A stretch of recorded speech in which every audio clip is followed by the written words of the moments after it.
I love the early mornings at work. I think I enjoy the serenity of the atmosphere. I water the potted plants by the window and crack open the slightly ajar window to let in some fresh air. Since I started working at this company, this routine hasn't changed. My name is Tom, and I'm 30 years old. I work in sales for a major general trading company. My sales performance is consistently the lowest month after month. My superiors and colleagues don't think highly of me, believing I lack motivation. In reality, I'm not interested in work or climbing the corporate ladder. When I accompany colleagues on sales calls, I'm more of a hindrance, so my main task has become taking care of the little errands for my colleagues who are out doing sales. Work moderately, and live quietly without drawing attention are my mottos. However, someone came this year in the transfers who seemed determined to shake up my quiet life. "You are early again today, Tommy." With that cheerful greeting, her slender arms wrap around my neck. I felt the warmth of her body against my back. "Good morning, Jessica. You're energetic early in the morning." I unwrapped her arms from around my neck without making it seem too harsh. Her name is Jessica. She's our supervisor who transferred here this spring. Having spent time abroad, she speaks 3 languages fluently and is 4 years older than me, a true talent. She's always cheerful, and her straightforward personality makes her popular among both men and women. She's also perfect as a superior, and those who initially complained about having a female boss surrendered within a week of her appointment. Or, "Why so cold? There's no one else here." Jessica pouted after I pushed her arms away. For some reason, she's taken a liking to me. I'm just a regular office worker who doesn't excel at his job. She, on the other hand, is a go-getter and a real career woman. I have no idea why she's so fixated on someone like me. "It's not about that, Jessica. You're a bit too touchy-feely for my liking." I've recently become more assertive in voicing this. In the beginning, I was just bewildered and didn't know how to react. At first, you'd blush and it was so cute, but lately, you've gotten a bit cheeky. Jessica took a seat next to my desk, leaning back in the chair to its fullest extent. I could hear the sound of her spine cracking. She probably worked late into the night yesterday. She's usually the first one to come in after me. And she's probably the last one to leave in our department. "You know I have to spell things out for you, right?" I said with a sigh. "Speaking your mind is fine, but treating me unfairly, that's not cool," she retorted, puffing out her cheeks, and she gave a little kick to the chair I was sitting in. Her gesture reminded me of a sulking child. It's a side of her completely different from her professional demeanor. Honestly, I can't wrap my head around why such a talented and beautiful woman, 4 years my senior, is so aggressively pursuing me. The entire department has come to recognize and accept this dynamic between Jessica and me. I find this situation deeply concerning. I constantly worry that being around a guy like me, who lacks motivation, might tarnish her reputation. Yesterday, I even found myself making a wish at the local chapel, hoping to get back my peaceful days. Anyway, no excessive PDA. I told her in as cold a voice as I could muster, and a disgruntled "all right" came in response. Truth be told, it's not unpleasant having a beauty like her make advances. However, the drawbacks are significant. I get jealous comments from male colleagues, and recently, from a junior Emily. Time and time again, I stress that I just want to lead a peaceful, inconspicuous life. While sneaking a glance at the back of Jessica, who was stylishly dressed in a slim-fitting pantsuit, I sighed again. Watching her, always so cheerful after having spent time abroad as a child, reminds me of a past I'd rather forget. I think only the HR folks at work know this, but I'm actually a returnee from overseas. I spent my childhood constantly moving from one foreign country to another because of my dad's job. I didn't come back to the US until I was 15. Being right smack in the middle of my teenage years probably didn't help. Having lived in multiple countries, I was a social butterfly. I thought, I'll fit right into an American high school in no time. But reality wasn't so straightforward. I made friends quickly, and at first, I think my life in the US was smooth sailing. The one person who brought my high school life crashing down was a single girl. Hell began when I was in 11th grade, and she ended up in my class. For whatever reason, she had it out for me. Stuff like, he's flaunting that he lived abroad, or he's too cocky and flashy, or he just doesn't get it. Being the queen bee at the top of the school hierarchy, she probably thought she could get her way with everything. The moment she spoke against me, my life changed.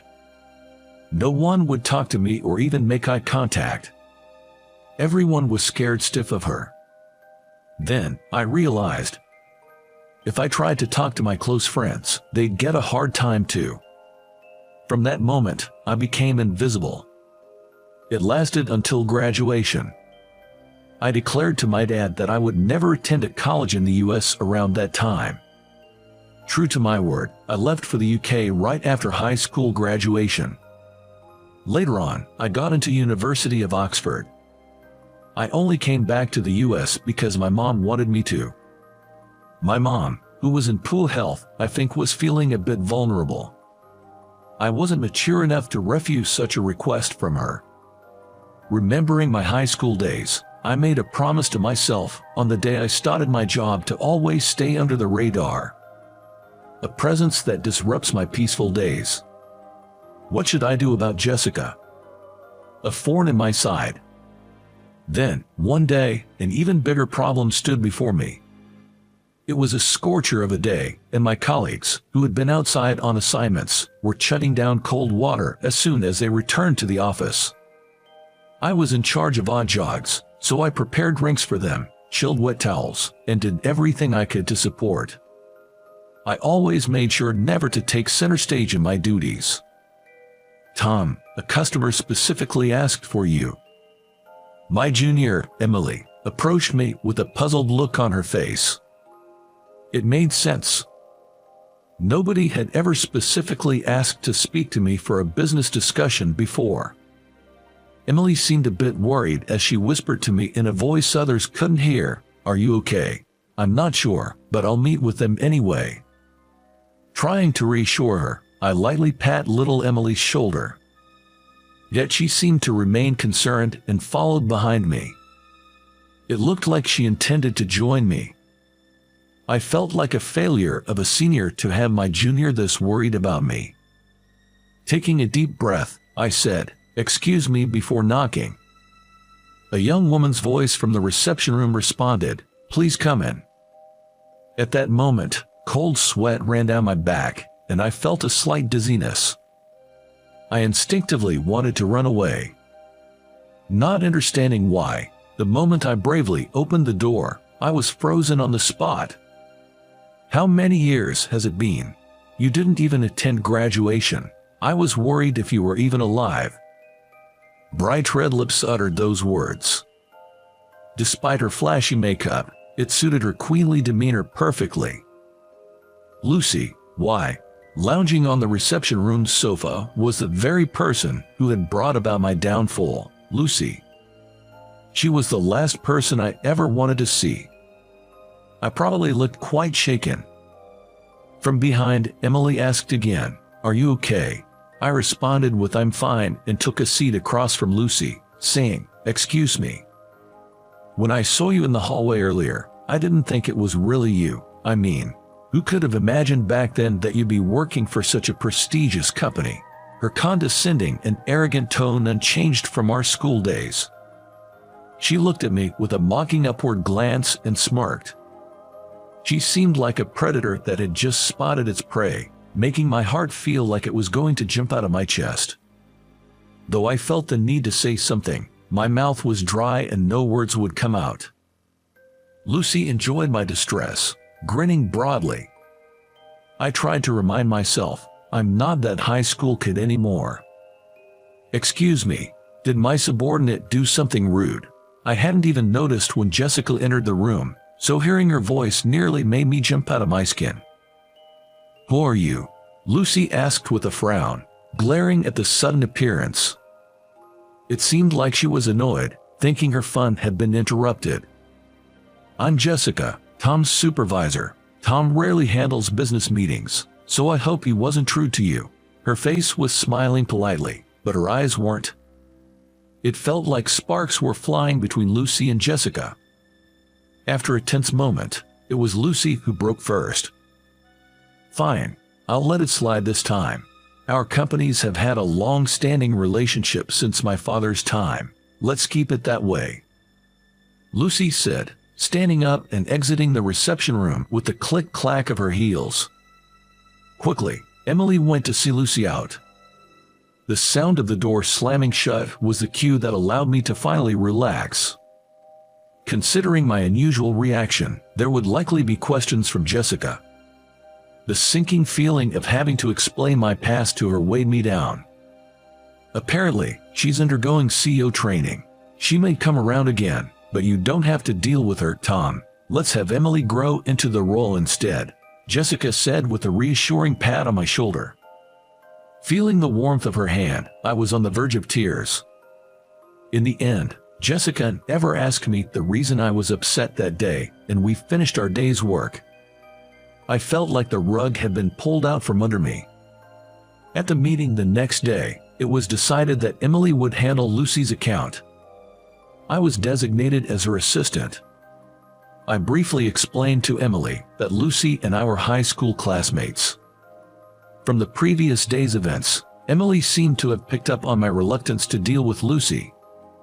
I'm truly grateful for Emily's hard work. She tried her best to cater to Lucy's needs so I wouldn't have to face her. If there was any mistake, as her senior, I'd have to represent the company in front of Lucy. Emily carefully continued the dealings with Lucy's firm. Initially, Lucy demanded me, but when she realized her requests were being denied, she began other tactics to annoy us. She started bringing non-native English speakers to business meetings. Sometimes just acquaintances, and at times, introduced as co-owners. Emily could handle Spanish, French, and Chinese. But occasionally, Lucy would bring along someone who spoke Italian, Portuguese, or Japanese, which Emily couldn't handle. In such cases, Jessica quickly stepped in to support Emily. I felt guilty watching this, knowing I couldn't help. I felt bad burdening my junior, Emily, and worrying Jessica.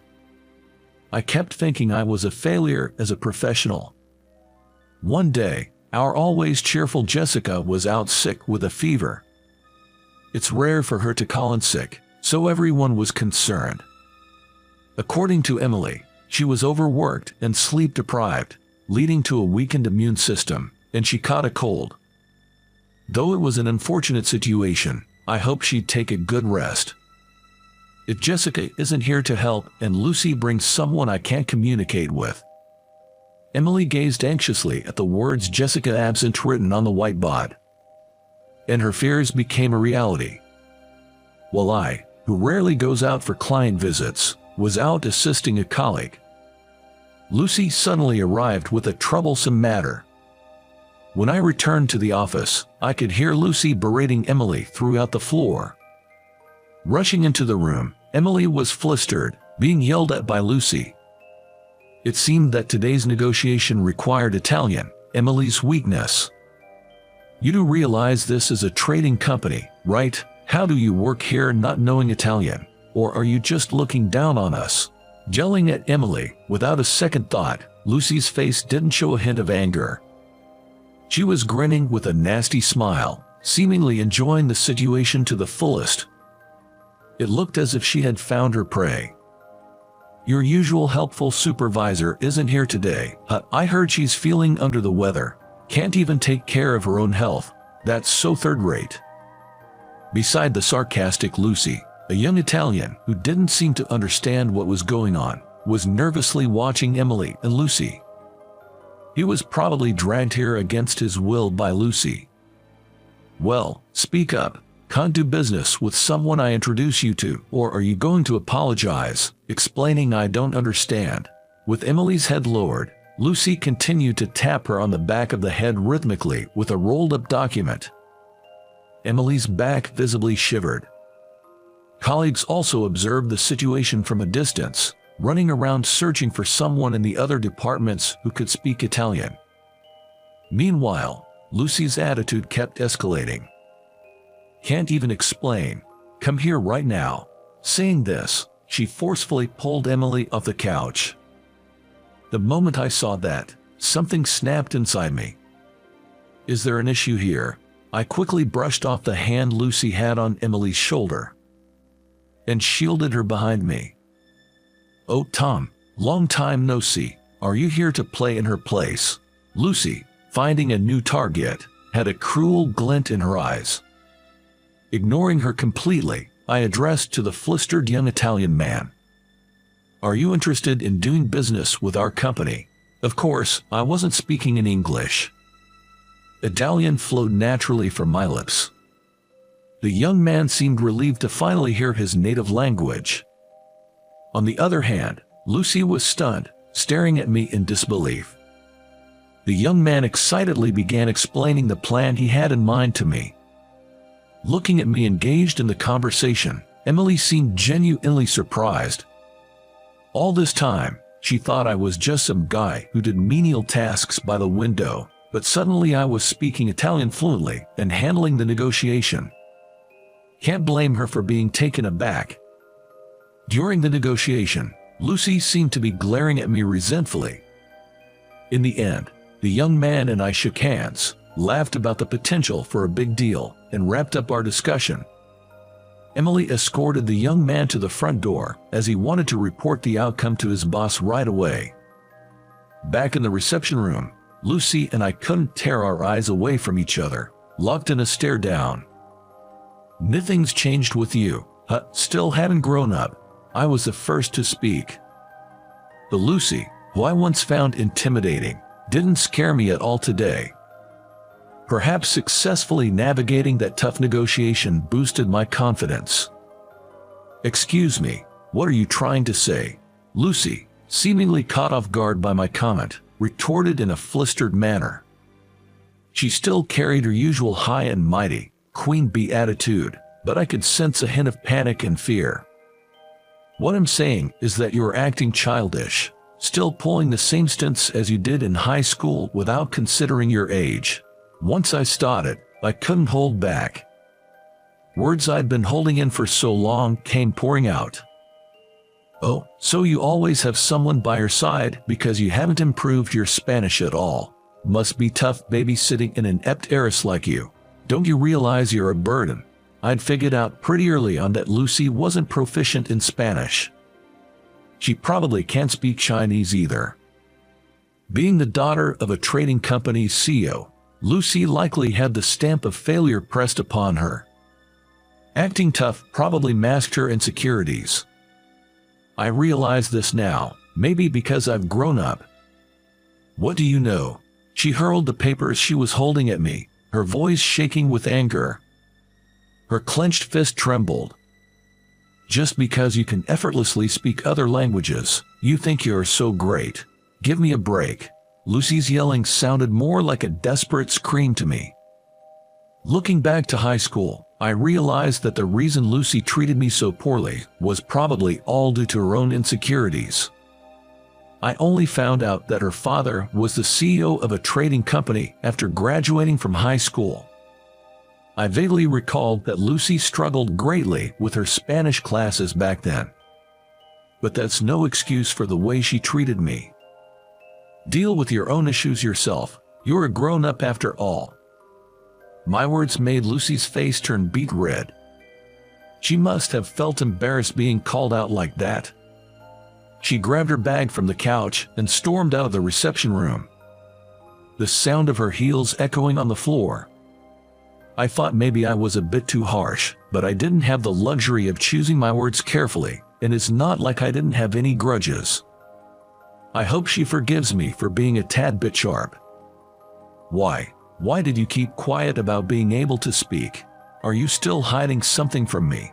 Suddenly, I heard Jessica's voice from behind and instinctively turned around. There stood Jessica, looking pale. Her lips were of a terrible color. She glared at me with an upward gaze.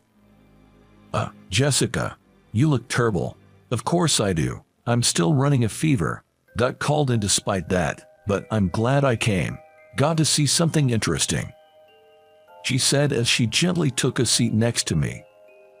Emily, who had just returned from seeing off some guests, saw Jessica and asked with concern, "Are you okay?"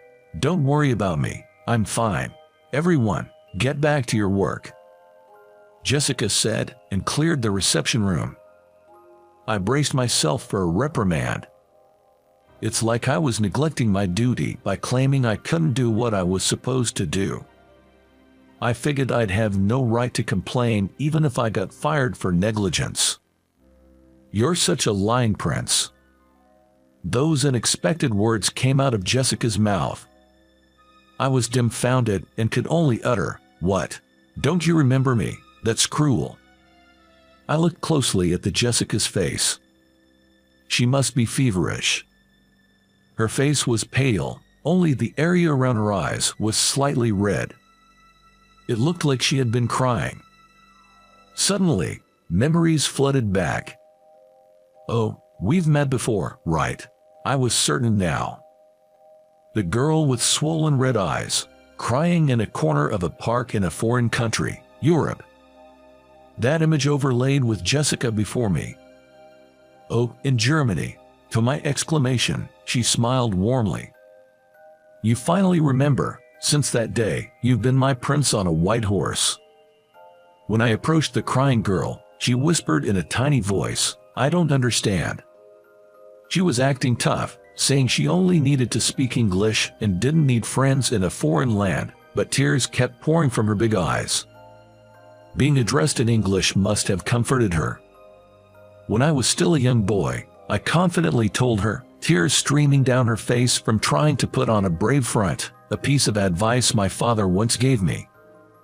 If you can speak multiple languages, the world becomes so much bigger for you. It's a waste to just confine yourself to a small world. Just try mustering up a little courage and strike up a conversation. I remember looking at her, clearly older than me, and proudly saying those words. Her tears stopped, and I felt relieved seeing that. I always wanted to meet the boy from that time again. I remembered his face and name. "I thought you looked similar, but your personality seems so different now. I wondered if you really were my prince." Chuckling, Jessica remarked. The day after I met her, she told me she had gathered the courage to speak to a classmate at school. It was as if a spell had been cast, making the invisible barriers between them crumble instantly. Having parents with jobs that took them all around the world, she had been moving from place to place herself. Comparing our overseas stints, we realized there were times when we almost crossed paths, quite the close calls. I always thought we'd have a fateful reunion overseas, but to meet here of all places. It's hardly romantic, she pouted, looking somewhat childish. Truth be told, I often went back to that park, hoping to find the girl I had seen crying. But never finding her, I moved to the next country. After returning to the States, I was so caught up with my own life that I never thought of her. It's quite a curious connection we have. I wish I could have come up with something more eloquent, but that was all I could muster. Don't you think it's more like fate than just a curious connection? You get what I mean, right? Considering her perspective, she might be right. I always believed, with no real basis, that I could pull fate towards me. Impressive, right? She boasted, wrapping an arm around my shoulder. Leaning in close to my face, she gave a wide grin. You don't think you can escape, do you, Tommy? You're the one who expanded my world, so you have the responsibility to stay by my side in this vast world. Understand? Such a forceful approach was very like her. But I didn't mind it at all. With the world being so vast, I wonder how I got caught. Don't you think you're getting a little cheeky? The image of her laughing so hard she'd fall over in a wedding dress was a scene for a not-so-distant future. Running from her, who had strong-armed fate into granting this chance encounter, seemed impossible. I guess if this were a novel, it'd be a happy ending.